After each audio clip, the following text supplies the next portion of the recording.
तो दोस्तों, एक और नया दिन और मैं बलजीत परमार हाजिर हूँ एक नई कहानी, नया किस्सा लेकर। आज हम बात करेंगे जो हालात से बड़े बड़े आज के दिन में, आज के ख़ास तौर पे आज का दिन तकरीबन सब टीवी चैनल कर रही हैं सोनाली फोगाट को लेके।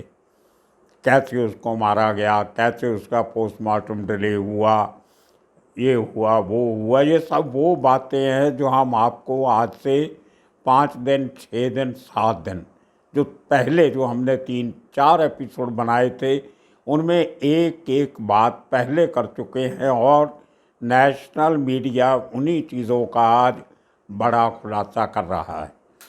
अपने आप की थपथपाई की बात नहीं कर रहा हूँ, लेकिन सोर्सेज की बात करते हैं। आज एक और बात जो अभी तक नहीं की लोगों ने, आपको वो बताता हूँ। क्या सोनाली फोगाट की बहुत बड़ी प्रॉपर्टी इस कत्ल का सबसे बड़ा कारण था? अगर हम उसकी जो ऑफिशियल प्रॉपर्टी है, लीगल प्रॉपर्टी है, जो उसके पति की थी, एक ज़माने में मरने के बाद इसके नाम पे आई, या जो उसने बाद में खुद बनाई, जिसकी वो खुद वारिस है, मालिक थी, वो प्रॉपर्टी की कीमत तकरीबन 120 करोड़ रुपए बताई जा रही है। उसके अलावा जो कुछ बड़े लोगों के साथ उसका लेन देन था, जो ये तो वाइट की प्रॉपर्टी है जिसकी वो लीगली मालिक थी। उसके अलावा जो बेनामी प्रॉपर्टी थी, प्रॉब्लम उसकी सामने आ रही है। उसके 2 कारण हैं। आप बोलोगे इतनी बड़ी प्रॉपर्टी कैसे हो गई? उसके हस्बैंड के हिस्से में 13 एकड़ एग्रीकल्चर लैंड जो सिरसा और राजगढ़ रोड के ऊपर स्थित है, जो एक लोकल स्टेट हाईवे है, 13 एकड़ वो ज़मीन है। और वो वहाँ पे तकरीबन, जो मैंने इंक्वायरी की है, 7 से 8 करोड़ रुपया पर एकड़ उसकी कीमत है। आप अंदाज़ा लगा लो 13 के हिसाब से कितना बनता है। उसके अलावा उसके पास अपना गुड़गांव के ग्रीन सोसाइटी में एक बड़ा फ्लैट था, कुछ दुकानें थी, बैंक बैलेंस था, और हिसार के पास एक बड़ा फार्म हाउस जिसकी कीमत भी तकरीबन 7 से 8 करोड़ रुपए लगाई जा रही है।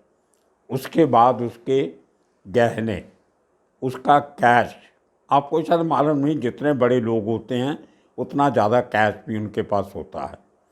और उसके बाद जो इन्वेस्टमेंट करके रखी होती है, जिसका सिर्फ उनको पता होता है। इन्वेस्टमेंट नॉर्मली सीएज के थ्रू, चार्टर्ड अकाउंटेंट्स के थ्रू, बड़ी बड़ी कंपनी में, शेयर बाज़ार में इधर उधर हीरे जवाहरात खरीदने की और उनको संभाल के रखने की एक जो लालसा होती है, वो सब मिला के करा के 120 करोड़ के करीब का हिसाब किताब लीगली सोनाली फोगाट के पास था।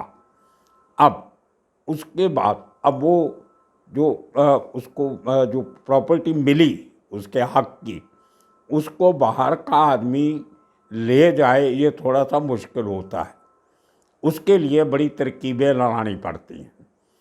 किसी प्रॉपर्टी को लॉन्ग लीज पे, भाड़े पे ले लिया जाता है कि 10 साल की 15 साल की लीज पे आपने मुझे दे दिया, और उसके जब तक वो लीज है वो खाली नहीं करवाई जा सकती, और उस तक उस आदमी को या औरत को मरवा दिया जाए तो उसके बाद वो लिटिगेशन में चला जाता है, लंबी लड़ाई हो जाती है, और उसके बाद समझौते होने शुरू होते हैं कि इतने की प्रॉपर्टी आप इतने ले लो, इतने दे दो, सेटलमेंट कर लो। तो इस किस्म का जुगाड़ संगमा ने करके रखा हुआ था, सुधीर संगमा ने। वही एक शख्स था जिसके पास पूरा रिकॉर्ड था सोनाली फोगाट की इन्वेस्टमेंट्स का, प्रॉपर्टीज़ का। अब जो बातें सामने आ रही हैं, हमने आज से 6 दिन पहले एक वीडियो में कहा था, एपिसोड में, कि सोनाली फोगाट को मेंटली और फिजिकली टॉर्चर किया जा रहा था, उसको मारा पीटा जा रहा था, उसको ड्रग के नशे में मेंटली परेशान किया जा रहा था। और वो पोस्टमार्टम की रिपोर्ट जो आई है उसमें ये साबित हुआ कि उसके शरीर पे चोटों के बहुत निशान थे। आज एक टीवी चैनल, नेशनल चैनल बता रही थी, पोस्टमार्टम जिस डॉक्टर ने किया उसने आज ये बात मानी कि उसके शरीर पे तकरीबन हर अंग पे बहुत सारे चोटों के निशान थे। आप अंदाज़ा लगाइए कि वो औरत जो पिछले 2-2.5 साल से इतना टॉर्चर बर्दाश्त कर रही थी इस शख्स के हाथ से, और उसके साथ जो उसका जोड़ीदार सुखविंदर, मुझे एक बात की हैरानी होती है कि वो औरत जो इतनी दलेर मानी जाती थी समाज में, वो इन दो लोगों से इतना क्यों डरती थी। कुछ वीडियोस आपने देखी होगी जहाँ पर वो सुखविंदर और सुधीर सांगवान उसके साथ इतना इंटीमेट डांस कर रहे हैं जैसे उसके मुलाजिम नहीं, उसके कोई बचपन के दोस्त होते हैं या करीबी रिश्तेदार होते हैं। इस बात से आप अंदाज़ा लगा सकते हो कि कितना कंट्रोल था इन लोगों का उस मरहूम औरत के ऊपर, कितना बुरी तरह उसको अपने जाल में, शिकंजे में जकड़ के रखा था कि वो अपना फिज़िकल अब्यूज़ से भी बचाने से डरती थी, मजबूर लगती थी। उसकी हर मूवमेंट से जो पिछले दिनों में मैंने देखी हैं वीडियोज़ में, वो एक बेसहारा, मजलूम, मजरूम, मजबूर लगती थी। प्राइवेट लाइफ में इतना माइल्ड करैक्टर बना के रखा था जितना अग्रेसिव करैक्टर उसने पब्लिक में बना के रखा था। ये एक बहुत बड़ी एक कलाकारों की एक ट्रेट होता है कि वो मौके के मुताबिक अपना करैक्टर बदल लेते हैं, इसी को अदाकारी कहते हैं। तो ये बहुत बड़ा एक सवाल बन के खड़ा हो गया है कि वो क्या सबूत थे, क्या ऐसे वो कारण थे जिनकी वजह से सुधीर को गोवा में जाके सोनाली फोगाट को मारना पड़ा।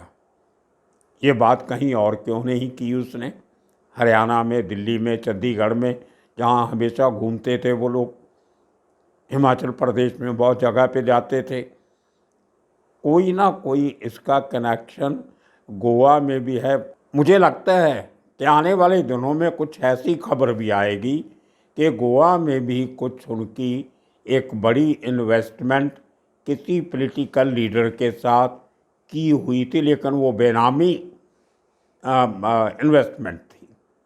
उनका सब जो रिकॉर्ड, बेनामी इन्वेस्टमेंट का रिकॉर्ड जो था वो सोनाली के लैपटॉप में था और उसके घर में जो उसका मेन लाइन कंप्यूटर था उसमें था।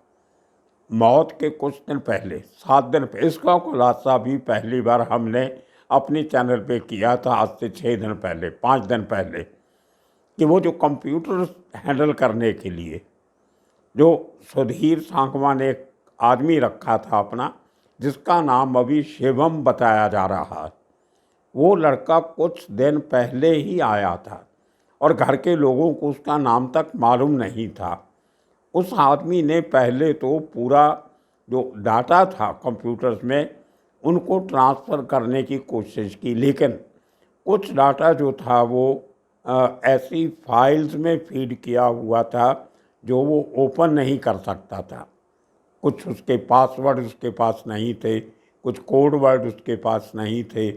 उसके लिए उसने ये तरीका सुधीर सांगवान के कहने पे अपनाया कि वो लैपटॉप और कंप्यूटर, जो उसका डेस्कटॉप कंप्यूटर था और उसका जो हार्ड डिस्क थी, सीपीयू, उनको लेके मर्डर के एक दिन पहले गुल हो जाता है घर से। और बड़ी हैरानी की बात है कि वहाँ घर वालों को किसी को पता नहीं चला कि ये आदमी ऑफिस का पूरा कंप्यूटर सिस्टम और जो कुछ डॉक्यूमेंट्स पड़े थे, फाइलें पड़े थी। मैंने आपको बताया था अपने उस एपिसोड में 5 दिन पहले कि जो एक छोटी सी अलमीरा थी, कपबोर्ड था, जिसमें कुछ ज़रूरी कागजात थे और वो लॉक एंड की के नीचे रखे जाते थे, वो कपबोर्ड भी खाली था। अब अगर आपने किसी को मर्डर करना है तो उसके पहले इतना बड़ा साजिश का प्लानिंग करना बहुत बड़ी बात होती है। इससे एक बात तो ज़ाहिर होती है जो हमने पहले भी की थी, आज फिर करते हैं, कि वहाँ से, हिसार से, फार्म हाउस से निकलने के पहले पूरी प्लानिंग करके रखी थी सुधीर सांगवान ने और सुखविंदर ने कि इसका मर्डर करना ही करना है। इसीलिए पहले वो चोरियां करवाई जाती हैं, उसके बाद गोवा में जाके जितना समय चंडीगढ़ से गोवा में पहुंचने को लगता है उतने समय में सब ज़रूरी कागजात, लैपटॉप और कंप्यूटर गुल हो जाते हैं, जो आज तक नहीं मिले।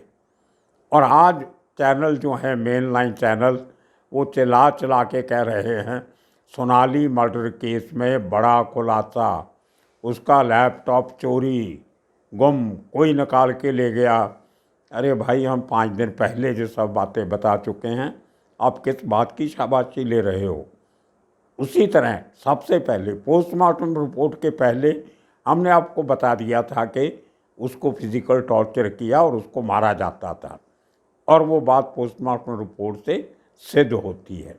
ने ये भी कहा था कि उसको कोई ड्रग्स दी गई हैं, उसके ये हार्ट अटैक का मामला नहीं है, ये ड्रग का यूज़ है और उसको ड्रग की लत लगाई गई, ये भी माना जाता है। ये ऐसी बात नहीं है कि उसने पहली बार ड्रग पी होगी, ये भी खुलासा वहाँ की पुलिस ने किया है कि उसको ड्रग यूज़ के लिए पहले से ही इस्तेमाल किया जाता रहा था।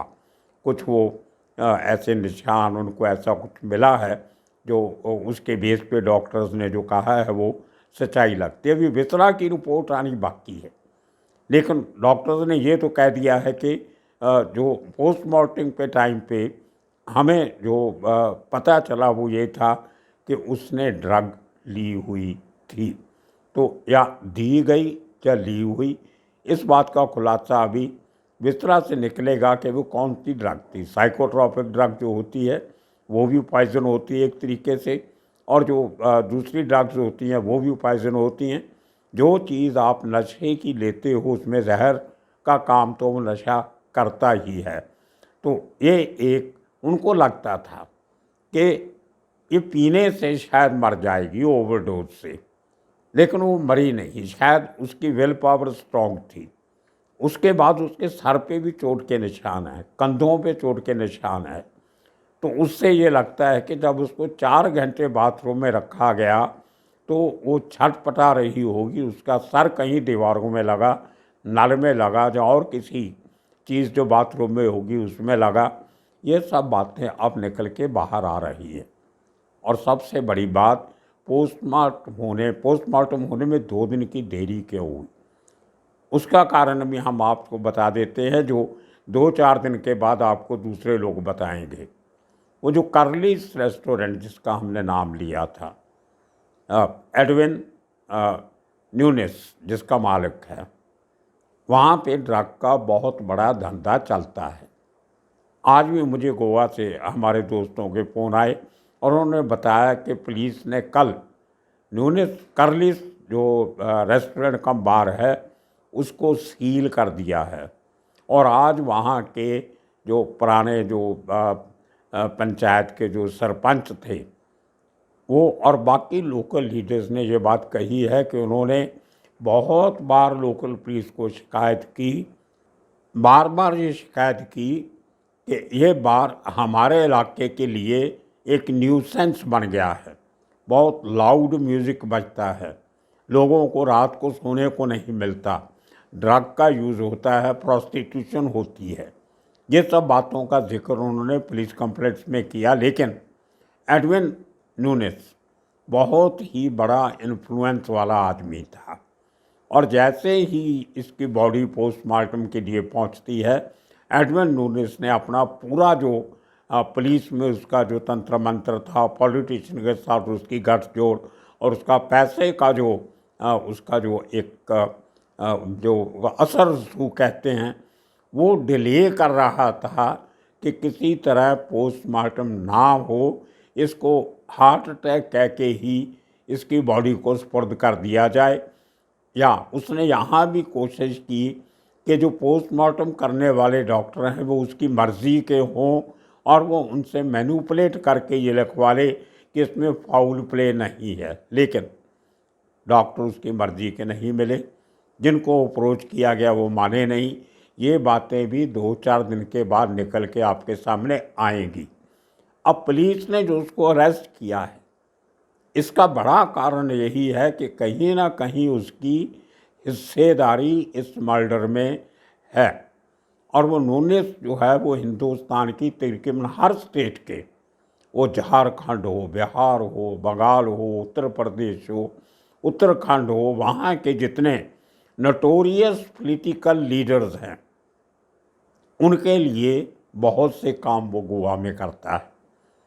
उनका देख रेख करना, उनको नशे की चीज़ें देना, खाने पीने का इंतज़ाम, दारू शराब का, पार्टियां अरेंज करना, उनकी फैमिलीज़ का ख्याल रखना, क्रूज़ पे सैर करवाना, वहाँ के जो जुए के अड्डे समुंदर में चलते हैं वहाँ पे उनको एंटरटेन करवाना, ये सब काम वो बड़े सालों से करता आ रहा है। और कहीं भी उसके पास कोई, आप किसी हिंदुस्तान के राज्य का जिक्र करो तो वो 10 लोगों के नाम आपको गिना देता था। वो मंत्री मेरा दोस्त है, वो आईजी मेरा दोस्त है, वो डीआईजी मेरा दोस्त है, ऐसे बातें करता था वो। तो इतना असर सूख रखने वाला आदमी, इसीलिए इतना कुछ उसकी बार में हो रहा था। ज़बरदस्ती उसको ड्रग पिलाई जा रही थी। उसके बाद वो चलने के काबिल नहीं तो उसको ज़बरदस्ती पकड़ के चलाया जा रहा था। उसके बाद उसको बाथरूम में बंद रखा गया, लेकिन मालिक ने और उसके स्टाफ ने पुलिस को इतला तक नहीं की। और उसके बाद जो हमने एक बार पहले भी की थी, अब दोबारा कर रहे हैं, उसने सीसीटीवी फुटेज को डिलीट करने की भी कोशिश की, लेकिन किसी न किसी तरह पुलिस उसको खंगालने में कामयाब हो गई। अभी भी पूरी फुटेज नहीं मिली है। तो ये कुछ बातें हैं जो आने वाले दिनों में और क्लियर होके सामने आएंगी। जो लीगल प्रॉपर्टी 100 करोड़ की ऊपर की है उसका आगे क्या होगा, और जो बेनामी प्रॉपर्टी कितनी ये लोग सांगवान और सुखविंदर उसको साइड पे लगा चुके हैं, इसका खुलासा होना भी अभी बाकी है।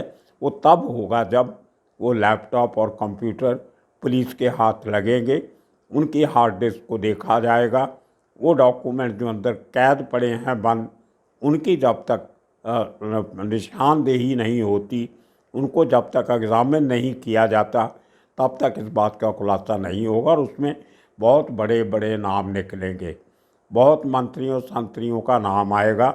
शायद इसलिए थोड़ा सा हमने ये भी कहा था कि गोवा पुलिस बहुत जल्दी हरियाणा आएगी और हरियाणा पुलिस की मदद मांगेगी। वो बात भी सही निकली। कल गोवा पुलिस हरियाणा पहुंच गई, अभी 2-3 दिन और रुकेगी।